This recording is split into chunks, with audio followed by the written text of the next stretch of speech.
Good morning. So it's a pleasure to be here, and what I brought with me is a little impact from our research, because my heart beats for the research in the area of Internet-enabled innovation. The new founded Institute for Internet and Society has a lot of components which are very important from my point of view, because the Internet changes our society, and so we have to research about the impacts. I'm the director of the Institute of Electronic Business. It's the first and largest affiliate institute of the University of Arts, and the University of Arts in Berlin, you may know. And our research is very practical orientated. And so the topic today, what I brought with me, user-generated content and crowdsourcing open innovation. We have 20 minutes. That's not very much, but I will give a short overview where we are in our research today. And user-generated content is something which is not really only related to the digital communication world. So we have a lot of advertising we are grown up with and in the real world, and we've seen user-generated content in several ways. So ad busting is one way of user-generated content where some users are indirectly reflection to what some companies and some brands are doing in the world. So I call it user-generated content 1.0 offline, and so you find a lot of examples where users, maybe also professionals from the advertising and designer branch, are connected to a reflection about what's happening in the world of the brands, what are the companies doing. I'm responsible for 4 master study programs, and one master study program is leadership in digital communication, and one area, one module we have integrated is corporate social responsibility, because I'm very my idea is that we have to reflect what brands and what communication in the world has an impact for customers and for users. So user-generated content in general is the first and the area where a lot of energy is in the world, especially, of course, in the digital world, and we have lots and lots of instruments where users can generate content, they can communicate their ideas, and so it's not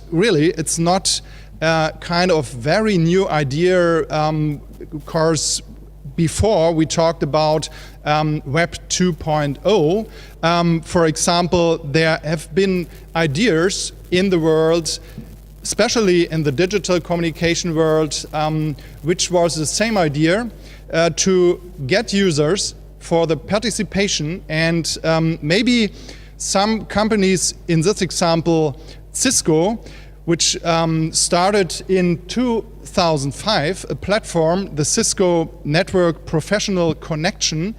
The idea was there are so many bugs in the Cisco products that Cisco wasn't able to help all the customers, all the companies to solve the problems. And what they did is they invented this platform that the users can help themselves and each other. And the idea why this was a success was that they found out that if they put in a function which is called Top Net Pro, they get a kind of a social effect in this platform. Of course, a real nerd, which is running around and fixing problems, cables and whatever Cisco products, which are very hardware orientated, they don't have a community which likes them and which harms them and say, oh, you are a very good guy and you help me. Most of us users, we don't even know that there are a lot of technicians behind the systems which helps to run the systems. But in this platform, they found a community. Each other of them could help each other, and they had a social ranking where some of them was the best experts, the top net pros. Cisco, of course, on the running of time, they went into Facebook like much other companies, so they have a lot of fans in Facebook, and they used the idea, and now you can find this idea in Facebook as Superfan Facebook program with the same idea, but you can see that you don't need Facebook to implement ideas of user-generated content and getting the social impact. Of course, we know that only a small part of all users are able or are willing to generate real new content. And so maybe it might be 1%, you see it on the left side, which are creators. We call them real active creators which contribute new content to the digital world. Maybe it's growing a little bit if you take in this group the users who write comments, which are kind of content too. You might have 10%, but that's it. So most of the users are reading. Maybe they are in any kind, are connecting to others with very simple functions. So the like button, I like button, or something else, but really new content, only 1 to 10%. And our question from our research side is, what motivates users to generate content? Why do people get with their free time, maybe on the weekend, into systems and generate ideas, generate content? And so it's a study from McKinsey, but it's similar to our research results. People want to be famous for one day, some minutes. They would like to seek fame. They would like to post their videos on YouTube or other channels and get the fame out of it. Of course, a lot of people only have fun. It's just fun to connect ideas, to connect videos from travel trips or whatever, from parties with others, so to share experience with friends. And it's a real core idea of user-generated content that people are able, without being connected in a room like we are today in the morning, to work together, to have fun together via digital platforms. Who doesn't see, or who didn't see, the number 3 all-time most watched video on YouTube? So all the others know Charlie bit my finger here? Yeah? Okay, so I don't have to show it. You can watch it by yourself. 300 million people have seen it. Or would you like to see it in the morning? Yeah, this morning. It's excuse me for them which have seen it, you know, it's only 50 minutes. So, and then we can talk about it. Ouch! Ouch! Ouch, Charlie! Ow! Charlie, that really hurts.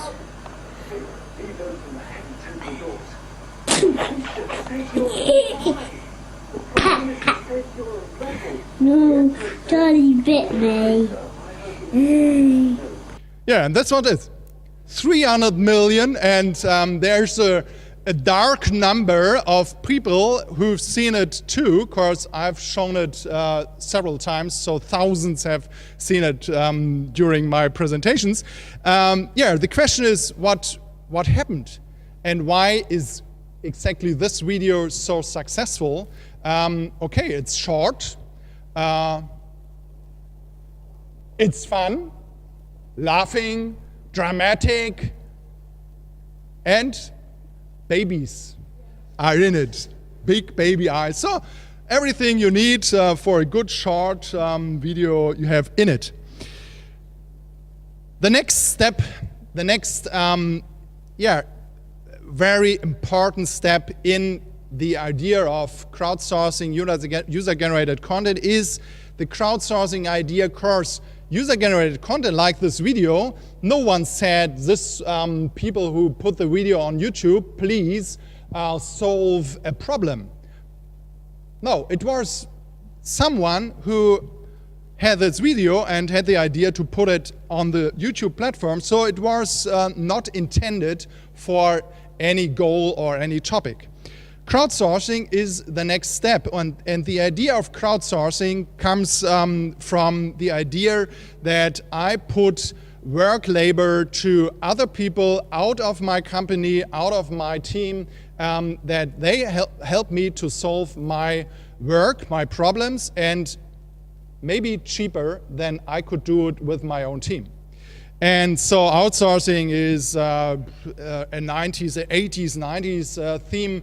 I'm from the informatics, and I've been at Lufthansa for 7 years. I founded Lufthansa Systems, and our idea in these times was to outsource IT delivery to somewhere to help us to run the Lufthansa IT systems.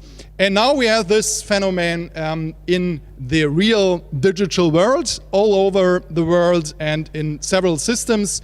And what we learned is that innovations comes from a part of stakeholder group, which is very important for any company. And these stakeholder groups are, of course, the customers. And if you measure where ideas of innovative products comes from, you will find out that 40% comes from the customer. And so the idea was, if it is in this way, why can't we go the way to activate the know-how, to activate the ideas, the creativity of customers, to find new ideas, to improve our service.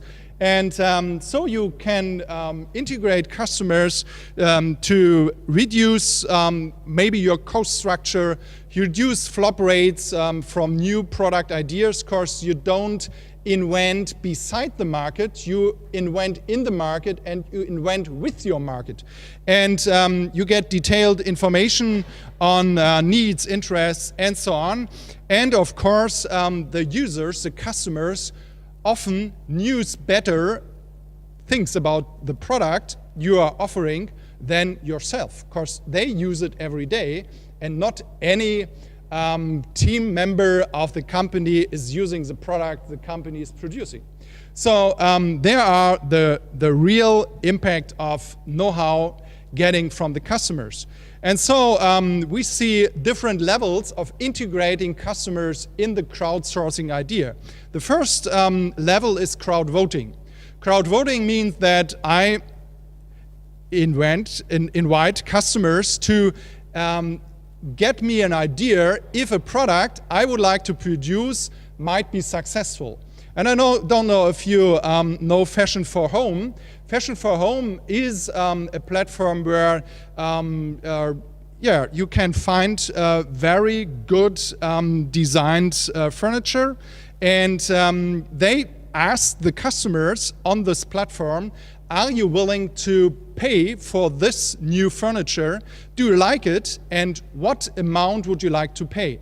And if you find 10 or 15 customers who are willing to buy, for example, this table, then you have a base of customers. You can produce your table, and the customers get a kickback of 10% because they were integrated in the phase of producing a new product.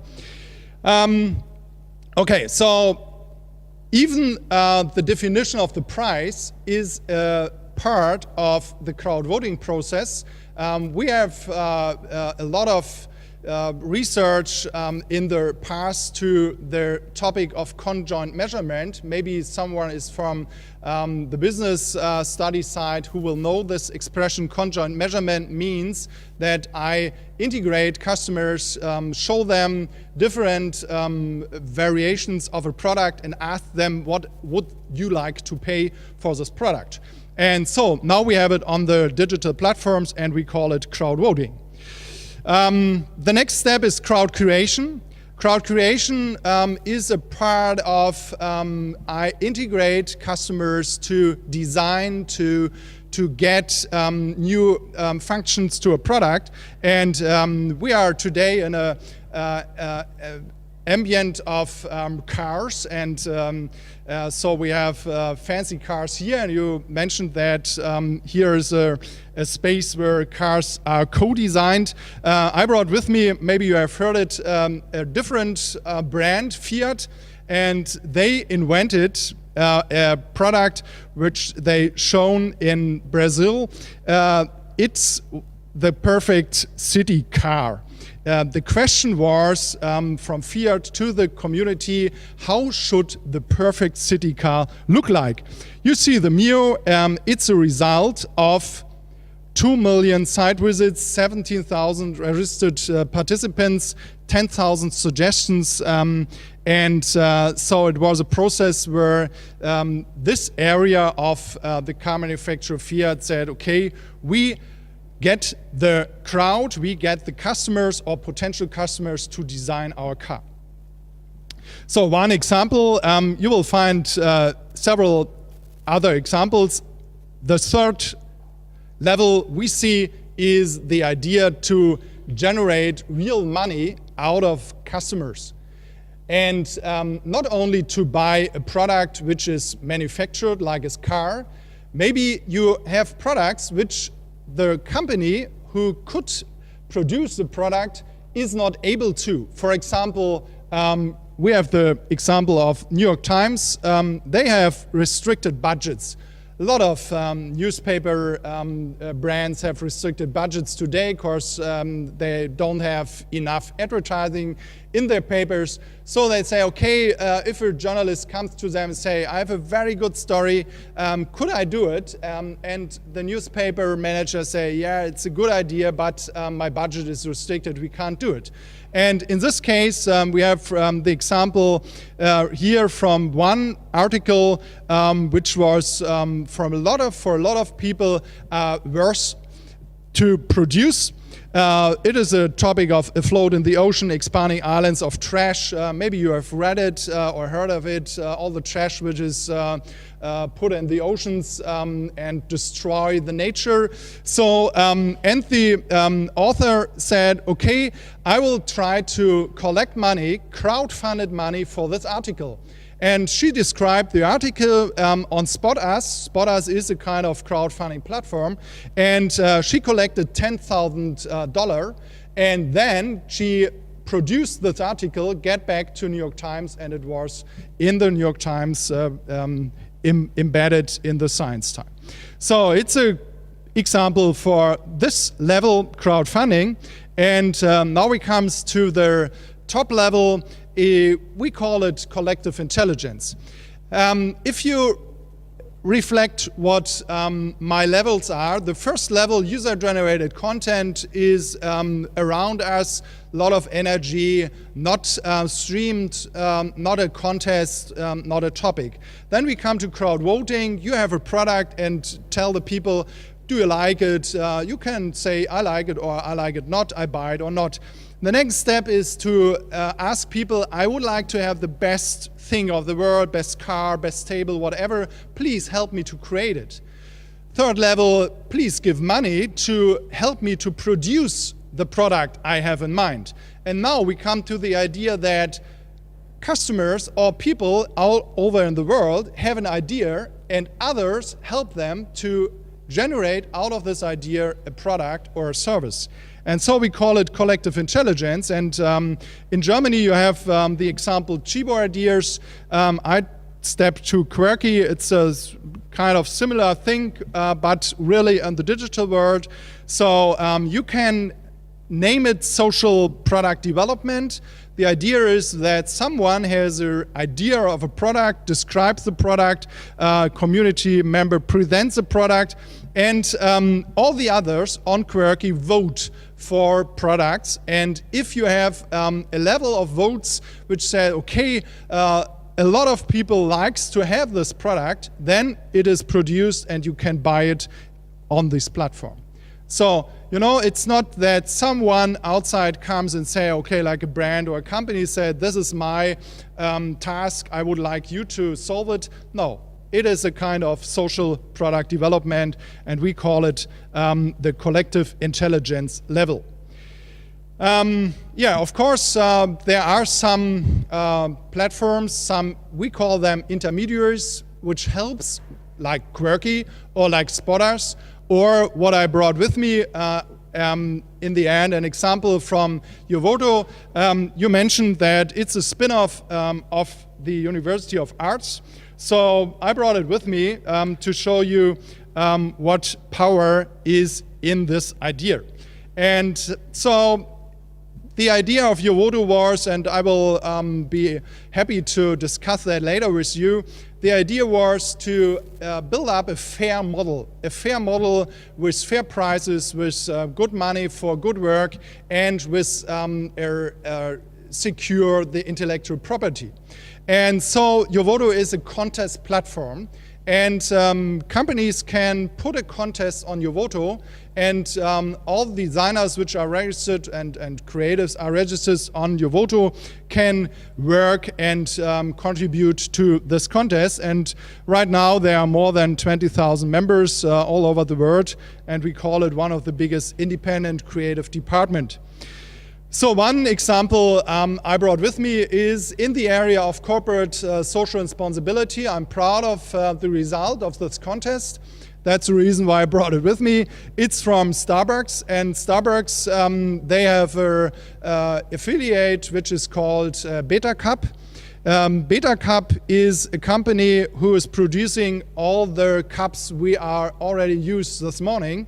And I don't know if you have ever thought about how many of these cups are produced and wasted all over the year.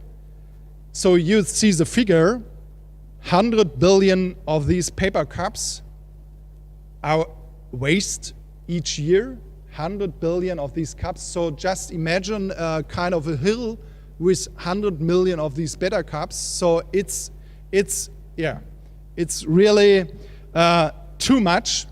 It's too much. And the idea was from Starbucks, out of their key success factor card, they have a key kind of initiative where they said, okay, we would like to share the planet, to do things which reduces the waste, and get coffee from Regis's plantation and all these things. And one part is, of course, to reduce the waste.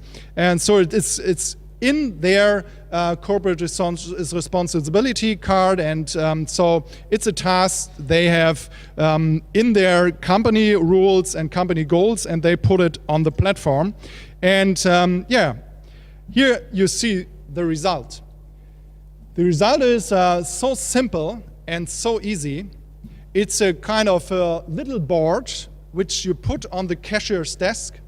And if someone comes to you with a refill cup or one of these cups which I just get, a paper cup, and I come back to the cashier and say, okay, refill it, I don't need another one, or you bring your own cup with you, you get a strike. And after 10 people, or 9 people, after 9 people who came with a refill cup, the 10th get the refill for free. So very simple idea, and the result is very astonishing. Of course, after 3 months, they reduced the amount of cups, of paper cups, by 30%. 30%. And they reduced the cost by 30%, of course. So it was a real successful world for the environment and for the company. And how did that work? Here you see it was around 3 weeks, the contest on the platform. There have been 430 ideas, 1,500 updated ideas. Of course, the good thing in these kind of platforms are that it's a creative process. One has a first idea. This might not be having the first idea that board. Maybe it was something else, I don't know. But over the time, over the 3 weeks, they get a lot of feedback and comments to the first idea. And in the end, you comes out with something like this, and you see the power which is behind it. 500,000 views of this contest during the 3 weeks, and in the social networks, in the social media, you have more than 10 million media impressions. So this power to focus and to generate on one task is a real interesting impact we call collective intelligence. And so my time is over. I could talk the next 5 hours about open innovation. So if you are interested to this topic, open innovation, where all the other stakeholders are included in a kind of product design, product innovation process, then you are invited to visit me at our research institute. And so I'm happy to discuss your questions. Thank you very much. Thanks a lot.